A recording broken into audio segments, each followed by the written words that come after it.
Good evening. Welcome to Sunday Evening Online. This past week we celebrated the end of World War II. I was thinking about the fact that several years ago I had the opportunity to read Stephen Ambrose's book, D-Day. He records all that transpired during that remarkable day. Of course, Omaha Beach had the worst of all that transpired during that fateful day. High seas swamped the landing crafts during the 10-mile run to shore. Survivors reached land seasick, unable to fight. Over half of the amphibious tanks sank in heavy seas as they tried to make their way to land. Strong winds and currents pushed many away from their landing sites. The bombing attacks from the Allies that were meant to soften the German positions had been completely ineffective. The pilots had been blinded by heavy clouds. They'd been concerned about bombing their own troops. And so the pilots overshot their targets and dropped their loads, in some cases, up to 3 miles inland. The beach itself, once they arrived, was a tangle of obstructions. The Germans had used a line of cliffs some 4 miles long and up to 150 feet high strategically to protect the coast. But in spite of all of that, there were some heroes on Omaha Beach that day, many of them. In fact, there were 3 companies of Rangers that had been assigned to destroy 6 155 millimeter guns that were on top of the cliffs. They managed to make their way up to the top of the cliff, and when they arrived there, they discovered that the guns themselves had been moved several hundred yards inland. They fought their way to the guns, they destroyed them, and then they held their position for 2 days against recurring waves of German attack. They were down to their last 90 men when reinforcements finally arrived. That's standing firm in the face of fire. And that's exactly what Paul wants each of us to do in the spiritual war in which we're engaged, is to stand firm, to be spiritually stable. And he makes this point for us powerfully, I think, in a text we've already looked at, but I want to go back there and look again because there's more to learn here, more to discover. So if you have your Bible, turn with me to Philippians chapter 4. Philippians chapter 4. And notice verse 1. Paul writes, "Therefore, my beloved brethren, whom I long to see, my joy and crown, in this way stand firm in the Lord, my beloved." Paul, of course, begins, as he so often does, by affirming his love for the members of this dear church. He thought of them as his own brothers and sisters. The word beloved occurs twice here in this short span. He longs to see them, he says. And he says, "You cause me joy now, and you'll be my joy and crown at the judgment. You'll be the source of honor to me at the judgment." That was Paul's heart for these dear people. But verse 1 is really a transition kind of verse. You'll notice the word therefore. It looks back. It looks back to the end of chapter 3. And at the end of chapter 3, Paul mentions the return of Christ and the anticipation of that return. And so he begins chapter 4 by saying, as a practical consequence of Christ's return, I want you to stand firm. Stand firm till he comes. Paul uses this word, stand firm, throughout his epistles. You can, I think, best understand what it means by looking at one text, and I won't have you turn there, but in Romans chapter 14, verse 4, Paul compares 2 things. He says there's standing firm and there's falling. Those are the 2 alternatives. You either stand or you fall. And I think that's a remarkable reality, isn't it? I mean, those are the 2 alternatives in the Christian life. You either stand firm or you fall. There's nothing in between. This expression, to stand firm, means to be stable, to remain steadfast, not to be moved from how you live and what you believe. And it's often used of a soldier who remains at his post regardless of what happens to him.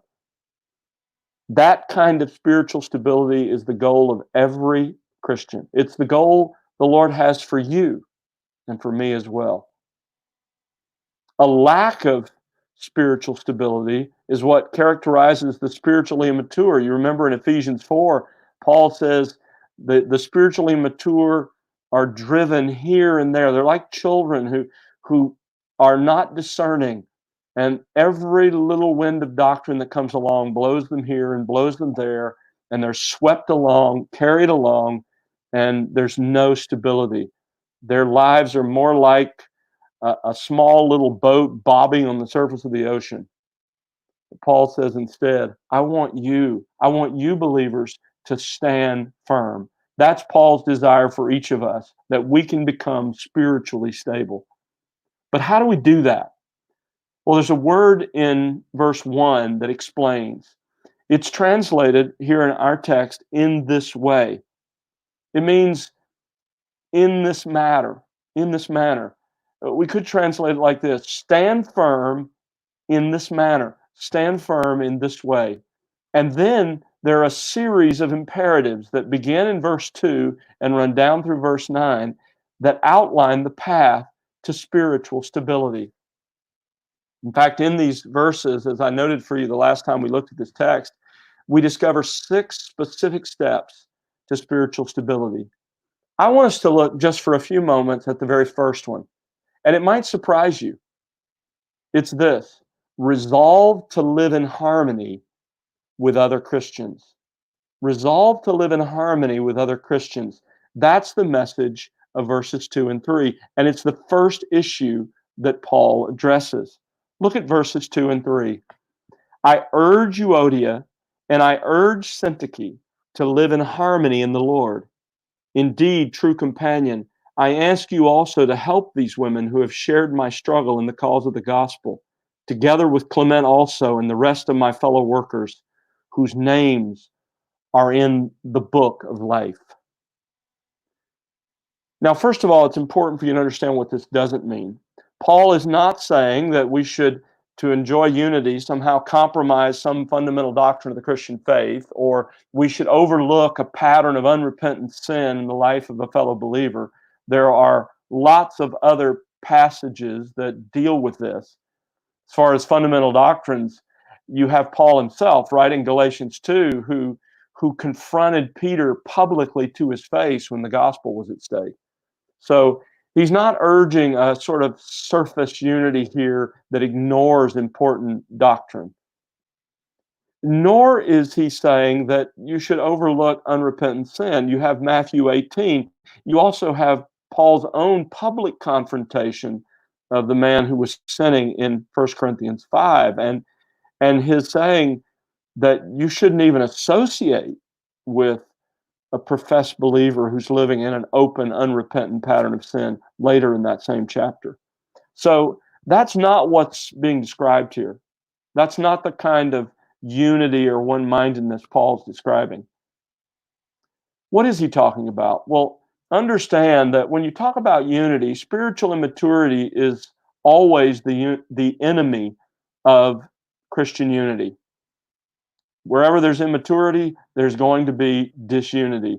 I've shared with you often the story that my father-in-law told about the small southern church that split over the color of the roofing shingles, and each side had their half of the roof that was shingled in the color they wanted, and they sat under that side.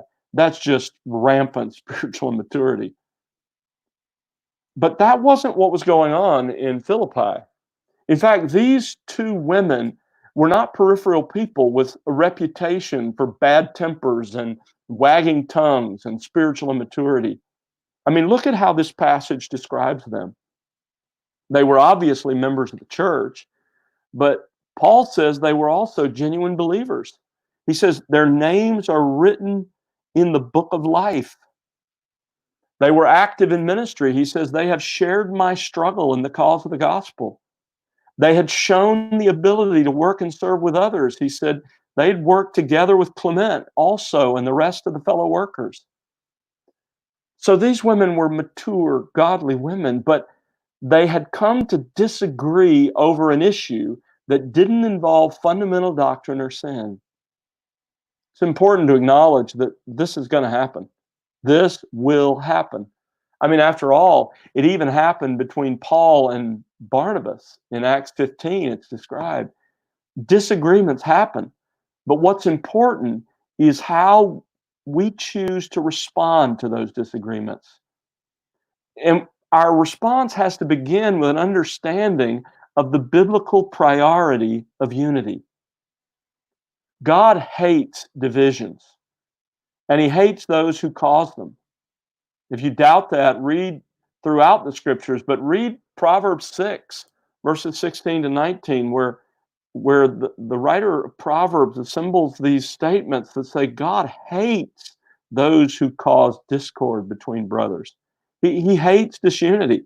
And in Corinth, with all of the issues in that church, where does Paul begin? He begins with the divisions that existed in the early chapters of 1 Corinthians.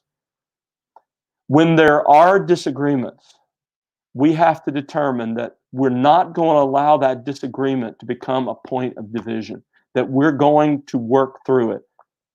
We're going to resolve it. That's the mature Christian response. Disagreements come, and even conflict comes. What's the difference? Well, disagreement we have all the time. You have an opinion, I have an opinion about some issue, whatever it might be. The problem isn't the disagreement. The problem is when that disagreement escalates to conflict. And usually what that means is now pride and anger have become involved in the disagreement, often accompanied by sins of speech that Paul describes in Ephesians 4. So how do you deal with that? How do you deal with the disagreements that have ratcheted up and become conflict? Now there's anger involved potentially. Well, you need to understand this. When neither a fundamental doctrine nor a clear biblical sin is involved, how do you work to resolve it? I think you start by understanding how important resolution is. There are even clues in this text that point to how important this issue was to Paul. Notice the word he uses. He says, verse 2, I urge Euodia. And he repeats it a second time, and I urge Syntyche. The word urge means to beg or to plead. And he repeats the word as if he's talking individually to each of these women. He mentions them by name, which is very, very uncommon in the New Testament in this kind of situation. So understand how important that resolution is, and then work toward resolution. Now, please don't misunderstand. Resolution, conflict resolution is not compromise. So many people think that. They think if you give a little and I give a little, then we've resolved the conflict. No, you haven't, because neither of you feels like it's truly resolved. Both of you feel as if you've gotten the short end of the stick. It hasn't gone your way, and so you both leave a compromise feeling that conflict has not truly been resolved. You've just sort of buried it. You've pretended in some way it doesn't exist by agreeing to a compromise of some kind, but there's still a disagreement. There's still an animosity potentially. So we're not talking about that. We're talking about complete understanding and resolution. That's what Paul describes here. Look again at what he says.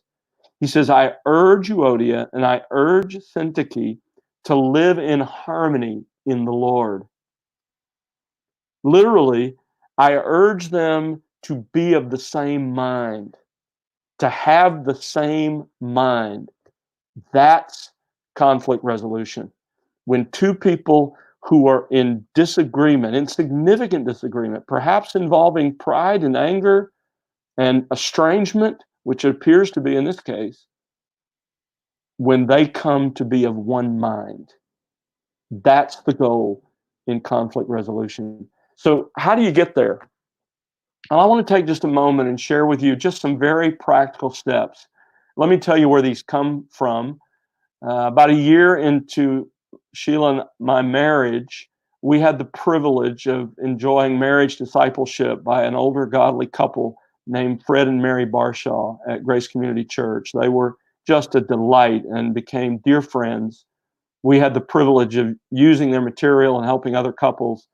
But in that process, they worked through just the practical side of resolving conflict and coming to this one-mindedness that Paul is urging here.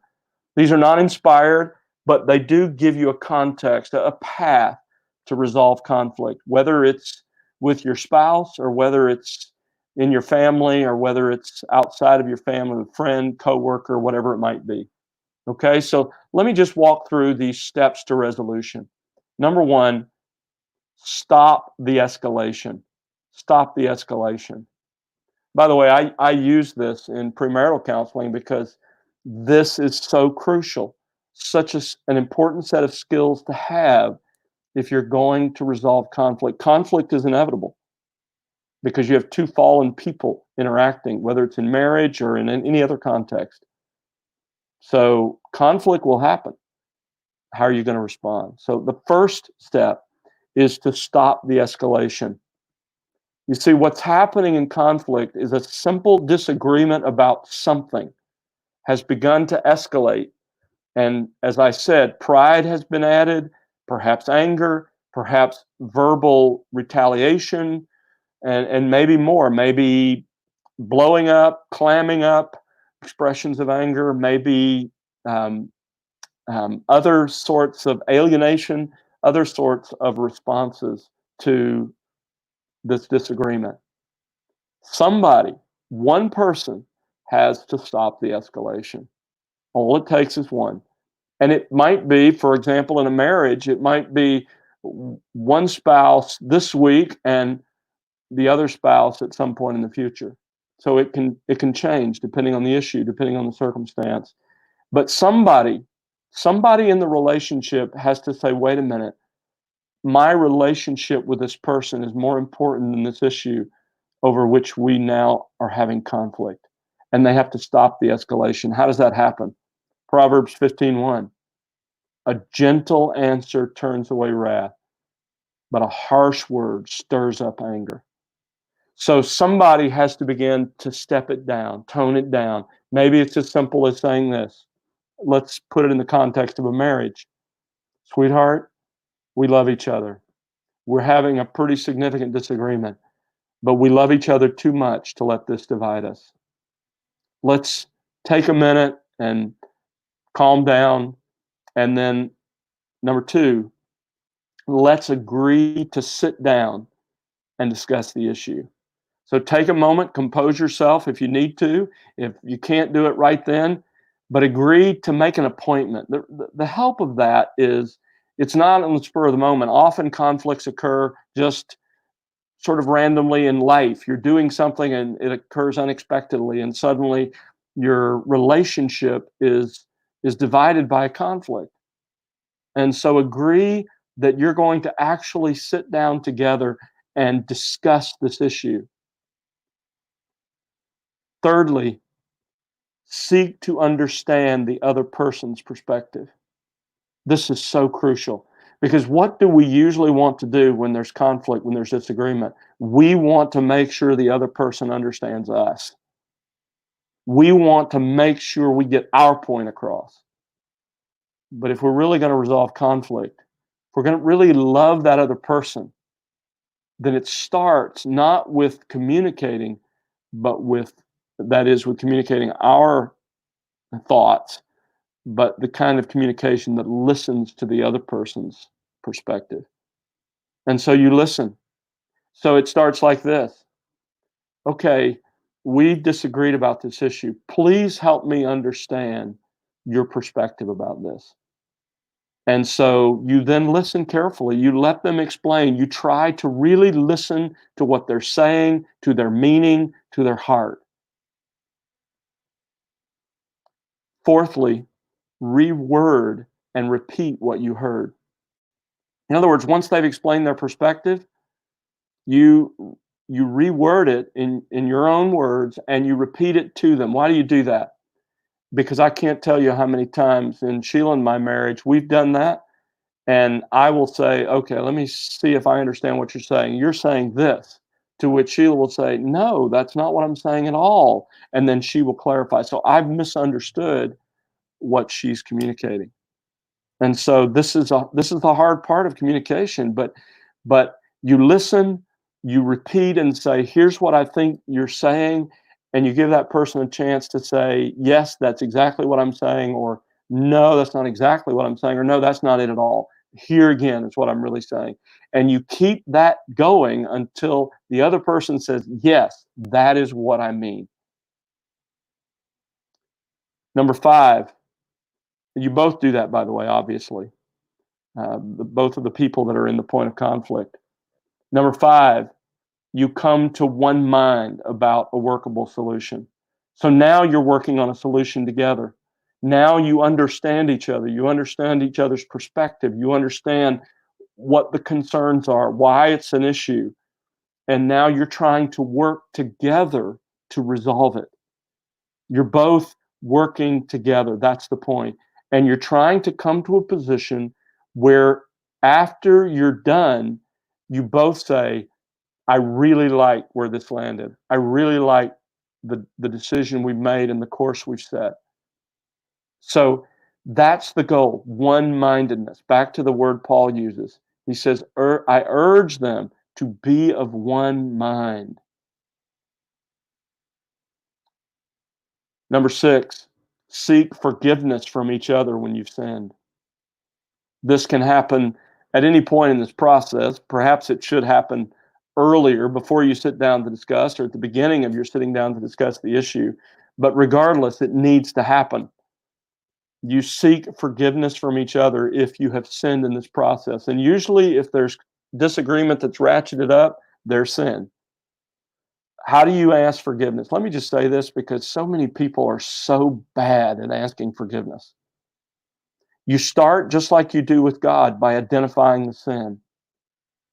You don't say, I'm sorry, or I'm sorry you misunderstood me, or I'm sorry you're such a blockhead that you can't get this the first time. That's not asking for forgiveness. No, you identify the sin. Please forgive me for my anger. Please forgive me for saying harsh words toward you. Please forgive me for not loving you enough to really listen to you. You identify the sin, and then you ask for forgiveness. Again, you don't just say, I'm sorry for, but you ask for forgiveness. Would you please forgive me? Just like you do with God. Here's the sin. Would you please forgive me? And then, of course, the offended spouse has to extend true, heartfelt forgiveness, just as God has forgiven him or her. That's Matthew 18. The end of Matthew 18 talks about that reality. The unforgiving slave, you can't be forgiven the massive debt that God has forgiven you and refuse to offer forgiveness to others. So you have to extend that forgiveness from your heart. Then once you've done that, once you've worked through the issue, once you've sought each other's forgiveness, then it's done, then take time to pray together. That's number 7. Pray together and confess your sin to the Lord and express your love for the person and thank the Lord for the fact that you've been able to work through this together in a way that honors him. Now, Paul goes on to say here, in the resolving of this conflict, there are times when it might be necessary to involve a third party, another mature believer. But whatever you do, don't leave it unresolved. Notice verse 3. Indeed, true companion, I ask you also to help these women who have shared my struggle in the cause of the gospel. I ask you to help them. We don't know who this true companion is, who this man is. There's a lot of conjecture, but I think it's reasonable to assume that he was either an elder or he's one of Paul's associates that was assigned there. But regardless, Paul asked him to get involved in helping these two women in settling the issue that separated them. At times, that may be possible. And so don't be afraid to do that. Don't be so proud as to say, I don't want anybody to know that I have this issue. No, if there's a conflict you can't resolve with another brother or sister, whether it's in your home or not, you need to seek help. Get somebody to help you work through that issue so that there can be true one-mindedness, true resolution in your relationship. Because unresolved disagreements eventually produce true conflict, and unresolved conflict leads to settled conflict and eventually alienation, where the relationship itself is dramatically affected by this conflict. So here's a question. What happens if after all that you still can't resolve the disagreement, but the issues are still too important to overlook? What do you do? Well, hopefully that doesn't happen. But there are times when it could. And you graciously, in that situation, part ways without sowing discord. Still loving, still caring for that person, and yet there is not an immediate working together in the same way there was before. Of course, the classic example of that is Paul and Barnabas in Acts 15, verse 39. They parted ways, but there's every indication that they remained close friends, dear friends. They just couldn't agree on that specific issue. What I want you to understand, though, the big picture that we've seen in this text is the first step to spiritual stability, is standing firm, is living in harmony, resolving to live in harmony with other brothers and sisters in Christ. Why is that? Because we don't fight this spiritual war on our own.